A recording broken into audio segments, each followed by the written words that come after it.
Hello learners, आप सभी लोगों का आपके अपने यूट्यूब चैनल पर स्वागत है। आज हम सब स्टार्ट करने वाले हैं ईवीएस सीरीज क्लास फोर्थ के लिए। क्लास फिफ्थ का ईवीएस हम लोगों ने कंप्लीट कर लिया है। चैनल पर प्लेलिस्ट बनी हुई है ईवीएस सीरीज के नाम से। जिन लोगों ने नहीं देखी होगी वो लोग देख लेंगे। आप लोगों के लिए बहुत ही हेल्पफुल वीडियो है वो सब। और आज हम लोग स्टार्ट करने वाले हैं क्लास फोर्थ का। हम लोग सारे चैप्टर को एक एक करके अच्छे से पढ़ेंगे और जो इंपॉर्टेंट पॉइंट है उसे हम लोग नोट डाउन कर लेंगे। क्लास फोर्थ में बहुत ही इंपॉर्टेंट पॉइंट दिए हुए हैं जो एग्जाम में पूछे जाते हैं। आप लोग जब पढ़ेंगे तो आप लोगों को खुद पता चलेगा कि क्वेश्चन जो आते हैं कहाँ से आते हैं, किस लेसन से आते हैं, ये सब आप लोगों को पता चलेगा। जो लोग चैनल पर नए होंगे वो लोग चैनल को सब्सक्राइब कर लेंगे। देखते हैं कि सिलेबस क्या है, क्लास फोर्थ में क्या दिया हुआ है, कितने लेसन है, ये देख लेते हैं। पहले क्या है जो है, चलो चलें स्कूल, कान कान में, नंदू हाथी, अमृता की कहानी, अनीता की मधुमक्खियां, ये सब जो क्वेश्चन पूछे जाते हैं मधुमक्खियों से, खेजड़ी वृक्ष से, हाथी से, पशु पक्षियों से, राज्यों से, वो सारे लेसन थर्ड जो जितने क्वेश्चन होते हैं थर्ड फोर्थ फिफ्थ की बुक से ही आते हैं। और आप लोग अगर ये 3 क्लास की बुक को अच्छे से पढ़ लेंगे तो आप लोगों का जो है एग्जाम अच्छा होगा। क्या है फिर, खिड़की से नानी के घर तक, बदलते परिवार, ये जो है ये कितने टोटल लेसन है इसमें। फिर ये हो गया पोचमपल्ली, दुनिया, मेरे घर की जड़ों का जाल, ये सब हो गया। टोटल इसमें कितने लेसन है? 27 लेसन है क्लास फोर्थ में। और क्लास फिफ्थ में था टोटल 22 लेसन, जिसको हम लोगों ने कंप्लीट कर लिया। फिर क्लास फोर्थ का कंप्लीट करेंगे, उसके बाद हम लोग क्लास थर्ड का कंप्लीट करेंगे। और साथ ही साथ चैनल पर पीवाईक्यूज भी सॉल्व कराए जा रहे हैं। आप लोग जुड़ सकते हैं चैनल से और देख सकते हैं, आप लोगों के लिए बहुत ही हेल्पफुल होगा। जिन लोगों को मैप के क्वेश्चन सॉल्व करने में प्रॉब्लम होती है वो लोग जरूर देखें वीडियोज को। तो चलिए देखते हैं कि पहला लेसन क्या है और उसमें क्या इंपॉर्टेंट पॉइंट है। क्या है पहला लेसन? चलो चलें स्कूल करके दिया हुआ है। इसमें जो जिस स्टेट में बच्चे जिस तरह से स्कूल जाते हैं वो सब दिया हुआ है। और इसमें बहुत ही इंपॉर्टेंट पॉइंट है, आप लोग पढ़ेंगे तो पता चलेगा आप लोगों को। आप लोग पीवाईज क्यू सॉल्व कर रहे होंगे तो आप लोगों को समझ आएगा कि क्वेश्चन कहाँ से बनते हैं और किस तरह से क्वेश्चन दिए जाते हैं। ये देखिए क्या नाम है पहले लेसन का, चलो चलें स्कूल। इसमें जो इंपॉर्टेंट होगा उसको हम लोग पढ़ेंगे और नोट डाउन कर लेंगे। सबसे पहले इसमें इंपॉर्टेंट क्या है? बांस से बने पुल। क्या इंपॉर्टेंट है? बांस से बना पुल कहाँ पे बनता है? बांस के पुल कहाँ पे बने होते हैं? असम में बने होते हैं। कहाँ पे बने होते हैं? असम में बने होते हैं। असम में क्यों बनाए जाते हैं बांस के पुल, ये देखते हैं हम लोग। असम में बांस के पुल वहां क्यों बनाए जाते हैं? क्योंकि वहां बारिश बहुत तेज होती है। क्यों बनाए जाते हैं? क्योंकि वहां पर बारिश बहुत तेज होती है। और कभी कभी तो चारों तरफ घुटने तक पानी भर जाता है। क्या होता है कि घुटने तक पानी भर जाते हैं असम में। फिर भी ये बच्चे जो जा रहे हैं, देखिए यहाँ पे पुल से जा रहे हैं, फिर भी हम स्कूल जाने से नहीं रुकते। एक हाथ में किताबें उठाते हैं और दूसरे हाथ से बांस को पकड़ते हैं। हम जल्दी जल्दी बांस और रस्सी से बना पुल पार कर जाते हैं। किससे बना है ये पुल? रस्सी और बांस से बना हुआ है। एज इट इज जैसे लाइन लिखी हुई है इस तरह से एग्जाम में दे देता है और पूछता है कि किस राज्य में होता है ऐसे, तो किस राज्य में है? असम में। बांस के पुल बने होते हैं किसे? रस्सी और बांस से बने होते हैं। क्यों बनाए जाते हैं? क्योंकि वहां बारिश बहुत ज्यादा होती है। पूछा जाए कि बांस के पुल से बच्चे स्कूल कहाँ जाते हैं, तो कहाँ जाते हैं? असम में जाते हैं। असम राज्य से हो गया ये इंपॉर्टेंट क्वेश्चन एक। फिर दूसरा क्या है कि ट्रॉली से बच्चे स्कूल कहाँ जाते हैं? ट्रॉली से कहाँ जाते हैं?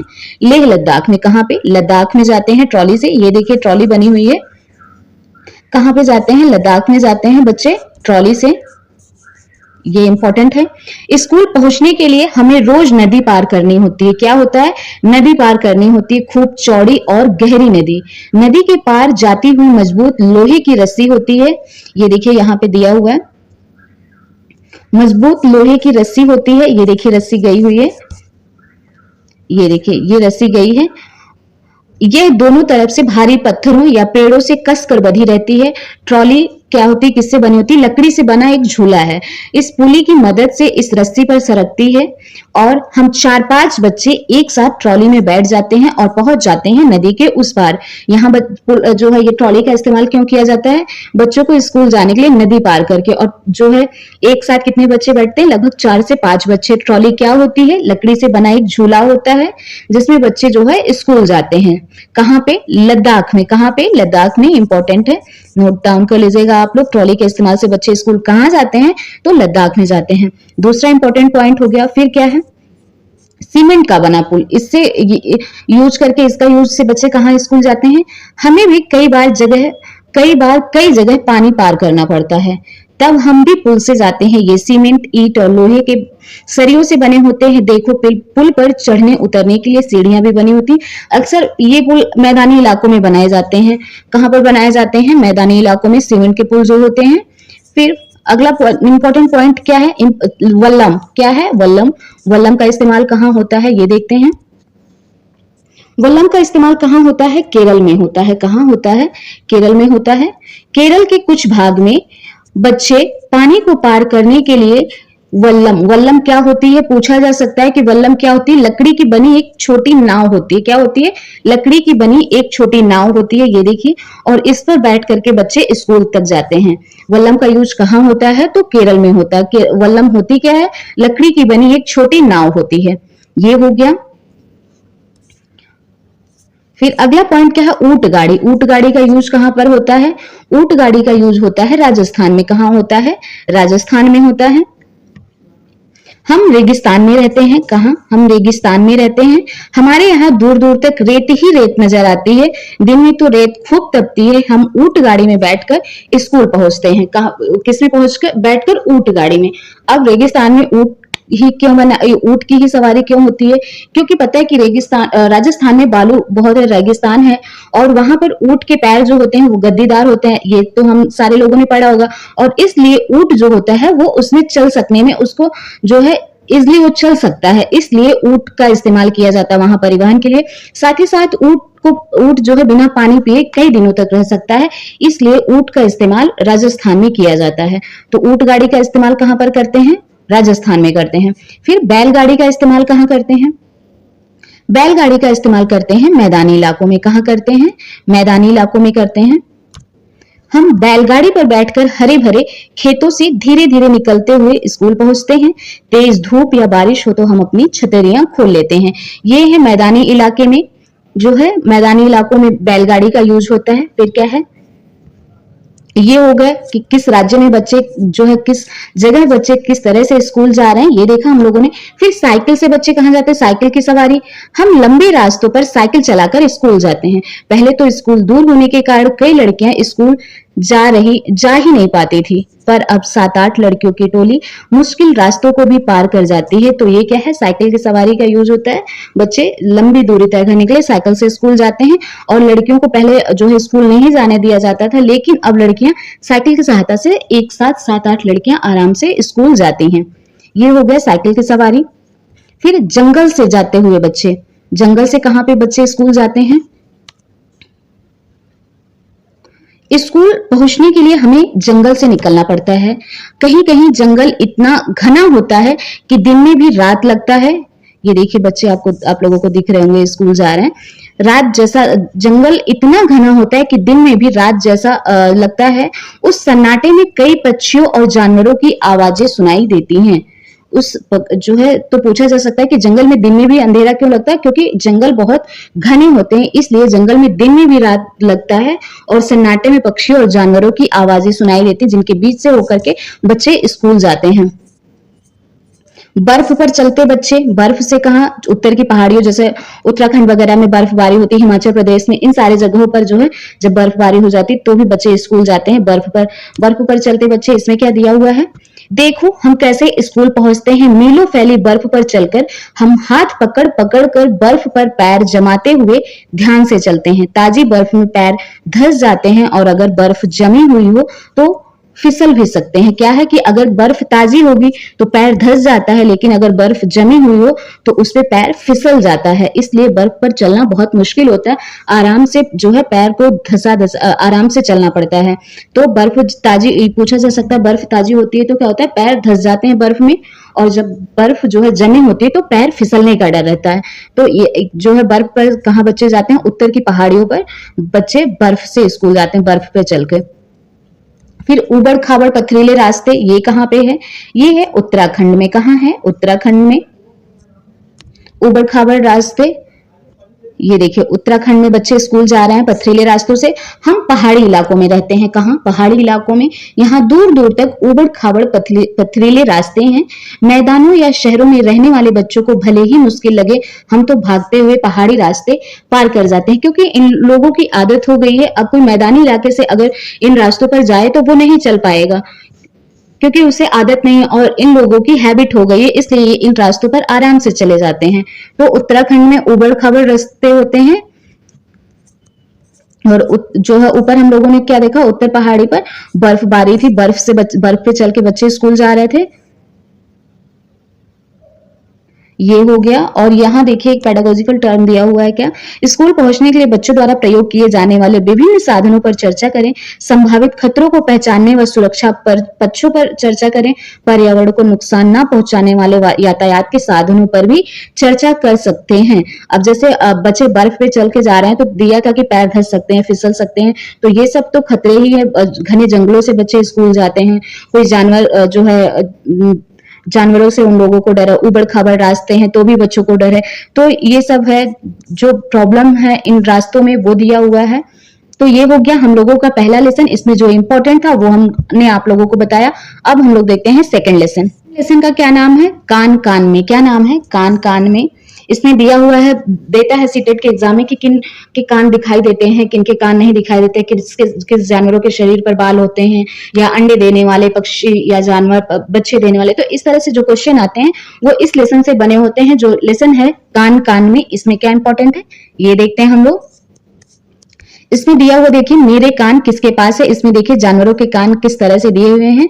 ये जो है ये देखिए, जैसे यहाँ देखिए मेरे कान किसके पास है, ये यहाँ पे देखिए इसके कान जो है हिरन के पास है, और जो है ये रैबिट का यहाँ इसके पास है, और ये देखिए इस सबके कान अब जो है बदले हुए हैं, किसके कान किसके पास है, इस तरह से दिया हुआ है। तो आगे क्या है इसमें, किस जानवर के सिर पर किसके कान है ये दिया हुआ है। हाथी के कान किस पर हैं, जैसे हाथी के कान चूहे पर हैं, खरगोश के कान किस पर हैं, लोमड़ी पर हैं, इस तरह कुत्ते पर हैं, ये सॉरी ये कुत्ता है, और जो है चूहे के कान किस पर हैं, जिराफ के कान किस पर हैं, ये दिया हुआ है।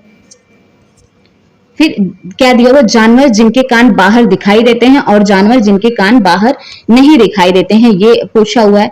हिरन के कान बाहर दिखाई देते हैं, चीता का, सुअर और चिड़िया का नहीं दिखाई देता, मेढक का नहीं दिखाई देता, बतख का नहीं दिखाई देता, मछली का नहीं दिखाई देता है, भैंस का दिखाई देता है, जिराफ का दिखाई देता है, चींटी का कान नहीं दिखाई देता, सांप का नहीं दिखाई देता, हाथी का दिखाई देता, कौवा का नहीं दिखाई देता, छिपकली का नहीं दिखाई देता, बिल्ली का दिखाई देता है। तो ये दिया हुआ है कि किसके कान दिखते हैं और किसके कान नहीं दिखते हैं। इस तरह से एग्जाम में भी पूछा जा सकता है। ये पक्षी दिए हुए हैं, इसमें पहचानना है कि कौन कौन से बर्ड हैं। ये देखिए क्रो, पैरट, हैन, ये सब दिए हुए हैं, स्पैरो। फिर क्या है वास्तव में इन सभी के क्या दिया हुआ है कि कान सबके पास होते हैं लेकिन हमें बाहर से दिखाई नहीं देते हैं। क्या होता है कि कान सभी के पास होते हैं लेकिन हमें दिखाई नहीं देते हैं। इनके कान छोटे होल जैसे बस बने होते हैं, इनके पक्षियों के कान जो है और जैसे क्रोकोडाइल, इन सबके कान होते हैं मछलियों के, लेकिन एक छेद जैसे होते हैं बस छोटे से। ये देखिए इसमें क्या इंपॉर्टेंट है, तुम्हें पता है ना कि कान सुनने में मदद करते हैं, किसमें, सुनने में, और कुछ जानवरों के कान बाहर दिखते हैं और कुछ के नहीं। पक्षियों के कान दिखते नहीं है, इंपॉर्टेंट लाइन है कि पक्षियों के कान दिखते नहीं है, लेकिन उनके सिर के दोनों तरफ, कहा, उनके सिर के दोनों तरफ छोटे छोटे छेद होते हैं और ये पंखों से ढके रहते हैं। ये लाइन इंपॉर्टेंट है और इन्हीं छेदों की मदद से पक्षी सुनते हैं। अगर तुम ध्यान से देखोगे तो छिपकली के भी छोटे छेद जैसे कान दिखाई देते हैं, छिपकली के भी, और मगरमच्छ भी छोटे छेद जैसे कान होते हैं, मगरमच्छ के भी छोटे छेद जैसे कान होते हैं, पक्षियों के भी, मछली के भी, छिपकली के भी, इन सब के। और एक इंपॉर्टेंट लाइन क्या है, आप लोगों को पता होगा शायद कि जिन जानवरों के कान बाहर निकले होते हैं, बाहर दिखाई देते हैं, वो जानवर जो होते हैं वो बच्चे देते हैं, और जिनके कान बाहर नहीं दिखाई देते हैं वे अंडे देते हैं। फिर क्या है, ये देखिए पूछा जाता है कि जानवरों पर ये जो निशान बने होते हैं या डिजाइन जो बनी होती है ये क्यों होती है, उनके बाल की डिजाइन होती है, उनके खाल की वजह से ये डिजाइन बनी होती है। हर जानवर को उसकी अपनी खाल से मिलान करो। ये देखिए दिया हुआ है कि किस जानवर की खाल किससे है। ये देखिए हिरन का है और लॉयन, जिराफ, इन सब के दिए हुए हैं। ये दिया हुआ है। क्या होता है कि जानवरों की खाल पर डिजाइन उसके बाल होने के कारण होते हैं। क्यों होते हैं जानवरों की खाल पर डिजाइन, उसके बाल होने के कारण होते हैं। अगर उनकी खाल से बाल हटा दिए जाएं तो जानवर कैसे दिखाई देंगे, ना रहेगा रंग और ना ही डिजाइन। तो डिजाइन जो होती है क्या होती है, उनके बालों के कारण होती है। ये क्या दिया हुआ है, कान जिनके बाहर दिखाई देते हैं, जिनके खाल पर बाल होते हैं, या कान बाहर दिखाई जिनके नहीं देते हैं और जिनके खाल पर पंख होते हैं। ये दिया हुआ खाल पर बाल किसके किसके होते हैं? हाथी के होते हैं, बिल्ली के होते हैं, ऊंट के होते हैं, जो है भैंस के होते हैं, सुअर के होते हैं, गाय के होते हैं। इनके खाल पर जो है बाल होते हैं। ये दिया हुआ है।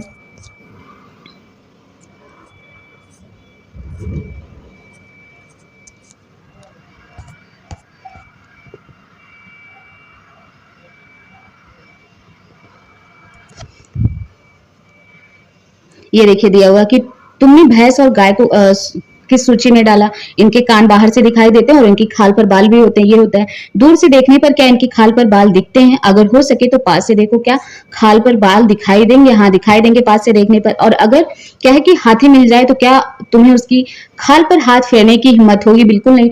लेकिन क्या तुम जानते हो कि हाथी की खाल पर भी बाल होते हैं? ये इंपॉर्टेंट है। क्या होता है कि हाथी की खाल पर भी बाल होते हैं। ये इंपॉर्टेंट है। और फिर अंडे देने वाले और बच्चे देने वाले जानवरों के नाम लिखें। ये कि अंडे देने वाले जानवर कौन कौन से होते हैं और बच्चे देने वाले, ये पूछा हुआ है। यहाँ देखिए इंपॉर्टेंट लाइन दी भी हुई है कि जिन जानवरों के कान बाहर दिखाई देते हैं उनके शरीर पर बाल होते हैं। इंपॉर्टेंट है कि जिनके कान बाहर दिखाई देते हैं उनके शरीर पर बाल होते हैं और वे बच्चे देते हैं। ये इंपॉर्टेंट। और जिन जानवरों के कान बाहर दिखाई नहीं देते हैं उनके शरीर पर बाल भी नहीं होते हैं और वे अंडे देते हैं। क्या समझे कि जिनके कान बाहर दिखाई देते हैं और उनके शरीर पर बाल होते हैं और वे बच्चे देते हैं, और जिनके कान बाहर दिखाई नहीं देते हैं और जिनके शरीर पर बाल नहीं होते वे अंडे देते हैं। जैसे चिड़िया हो गई, मछली, ये सब क्या होती है? अंडे देती है। क्रोकोडाइल हो गया, ये सब अंडे देते हैं। गाय, भैंस, सुअर, टाइगर, जिराफ, ये सब क्या होते हैं? बच्चे देते हैं। ये हो गया सेकंड लेसन, जो है कान, बाल, खाल, इन सब से जो क्वेश्चन बनते हैं वो पूछा जाता है इन लेसन से। अब थर्ड लेसन देखते हैं, जो हाथी से क्वेश्चन बनता है वो देखते हैं। क्या है थर्ड लेसन? नंदू हाथी। हाथी से क्वेश्चन सीटेट में बहुत बनता है, आप लोग देखे होंगे, कई बार देखे होंगे। तो जो हाथी से इंपॉर्टेंट क्वेश्चन बनते हैं वो इस लेसन से बनते हैं कि हम लोग पढ़ते हैं इसमें स्टोरी क्या है। क्या नाम है हाथी का? नंदू हाथी। क्या नाम है? नंदू हाथी। नंदू हाथी की स्टोरी हम लोग पढ़ते हैं, जो बहुत ही इंटरेस्टिंग है। और साथ ही साथ जो इंपॉर्टेंट फैक्ट है वो भी हम लोग देख लेंगे। ये है नंदू। कौन है ये? नंदू है। नंदू हाथी है ये। इनकी स्टोरी हम लोग पढ़ते हैं। नंदू नींद से जागा और उसने अपनी आंखें खोली। कुछ देर के लिए उसे पता ही नहीं चला कि वह कहाँ है। उसे लगा कि वह स्लेटी भूरे पेड़ों के एक बड़े जंगल में है। उसने अपनी आंखें घुमाई, फिर उसे कुछ जाना पहचाना सा लगा। ओह, ये तो अम्मा है, जिसे वह भूरा स्लेटी जंगल समझ रहा था। वह उसके परिवार के साथियों के पैर और सूंड थी। सूरज आसमान में चमक रहा है, उसकी गर्मी अब तेज होने लगी है। नानी माँ जोर से चिंगाड़ी। वे उस झुंड की सबसे बड़ी हैं। वे जंगल की तरफ चल दी। बाकी सभी हथनियों ने नानी माँ को जंगल की तरफ जाते देखा तो वे सब भी उनके पीछे चल दी, और नंदू भी। नानी माँ कौन है? माँ की माँ है नानी माँ। बच्चों से पूछे कि वे अपनी माँ की माँ को क्या कहते हैं। ये क्लास में पूछा जा सकता है बच्चों से, और एग्जाम में भी रिलेशन से क्वेश्चन पूछ लेते हैं। फिर क्या है? जंगल पहुंचते ही यह झुंड बिखर गया। वे सभी अपने मनपसंद पत्तों और झाड़ियों को खाने के लिए अलग अलग हो गए। कुछ देर बाद खाने के बाद सभी नदी की तरफ चलने लगे। सब बच्चे पानी में खेलने लगे। कुछ बड़ी हथनियां नदी किनारे मिट्टी में लेट गईं। क्या तुम जानते हो? ये देखिए इंपॉर्टेंट है। हाथियों को क्या होता है कि मिट्टी में खेलना, कीचड़ में खेलना पसंद होता है। यहाँ देखिए इंपॉर्टेंट पॉइंट दिया हुआ है कि क्या तुम जानते हो एक बड़ा हाथी एक दिन में 100 किलोग्राम से ज्यादा पत्ते और झाड़ियां खा लेता है। कितना? 100 किलोग्राम से। इंपॉर्टेंट है 100 किलोग्राम। पूछा जा सकता है एग्जाम में कि 100 ग्राम दे देगा, 1000 किलोग्राम दे देगा, इस तरह से पूछा जा सकता है। तो कितना है? 100 किलोग्राम। ये इंपॉर्टेंट डेटा है, याद रखिएगा। ज्यादा पत्ते और झाड़ियां खा लेता है। हाथी बहुत कम आराम करता है। क्या है? हाथी बहुत कम आराम करता है। इतना विशाल जानवर होता है उसके बाद भी ये बहुत कम आराम करता है। यह एक दिन में केवल 2 से 4 घंटे ही सोता है। कितना? 2 से 4 घंटे ही सोता है। हाथी को पानी और कीचड़ से खेलना बहुत भाता है, बहुत पसंद है। इससे उसके शरीर को ठंडक मिलती है। वैसे उसके कान भी पंखे की तरह होता है, और गर्मी लगने पर हाथी अपने कान हिलाकर हवा करते हैं पंखे की तरह। ये पूरा इंपॉर्टेंट है, इसे आप लोग जरूर नोट डाउन कर लीजिएगा। ये पूरी लाइन, एक एक लाइन इसकी इंपॉर्टेंट है। फिर क्या है? और यहाँ क्या है, नंदू तो सिर्फ 3 महीने का, कितने, नंदू तो सिर्फ 3 महीने का है, लेकिन उसका वजन 200 किलोग्राम है। कितना, 200 किलोग्राम है। ये नंदू कितने दिन का है, बस 3 महीने का, उसके बाद भी उसका वजन 200 किलोग्राम है। ये हो गया नंदू हाथी की स्टोरी दी हुई है। आगे स्टोरी में पढ़ते हैं कि क्या है।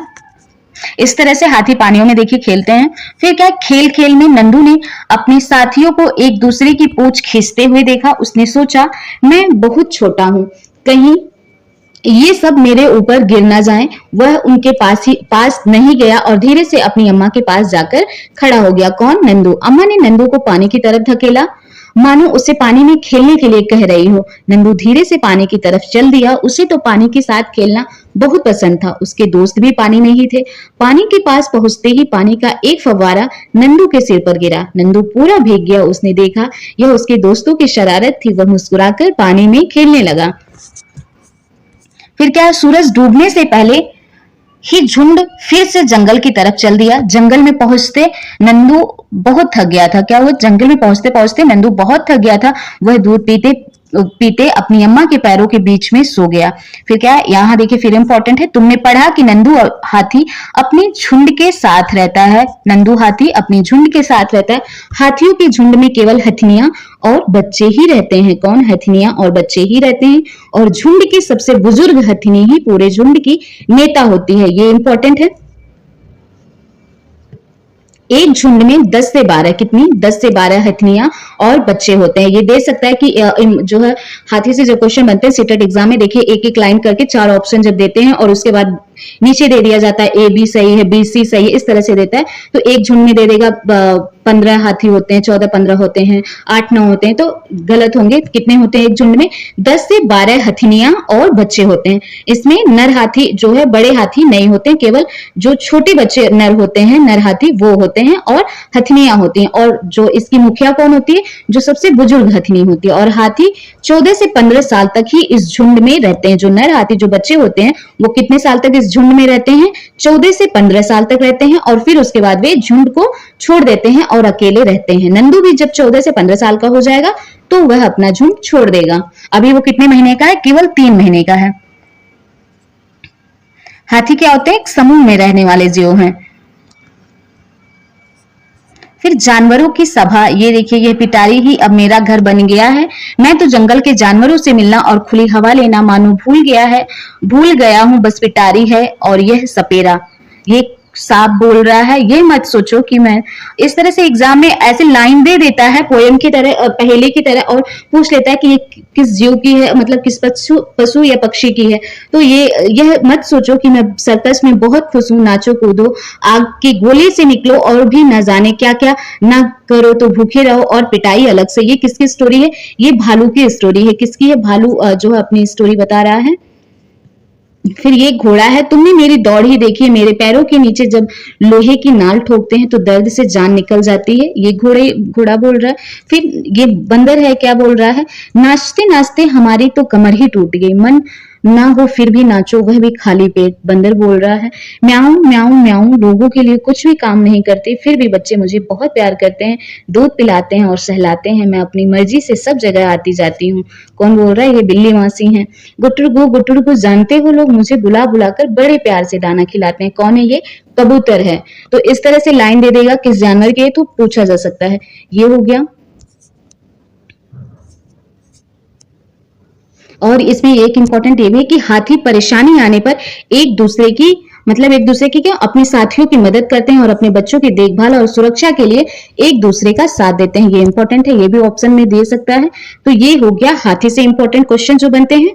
आई होप आप लोगों को तीनों लेसन अच्छे से समझ आए होंगे और इंपॉर्टेंट पॉइंट जो था वो भी आप लोगों ने नोट डाउन कर लिया होगा। फिर मिलेंगे हम लोग अगले वीडियो में नेक्स्ट चैप्टर के साथ। आई होप आप लोगों को वीडियो पसंद आई होगी, तो लाइक शेयर सब्सक्राइब जरूर करिएगा। साथ ही साथ कमेंट आप लोग जरूर करके बताया करिए कि आप लोगों को कैसा लग रहा है, आप लोग क्या देखना चाहते हैं, मतलब किस सब्जेक्ट को देखना चाहते हैं या किस तरह से पढ़ना चाहते हैं।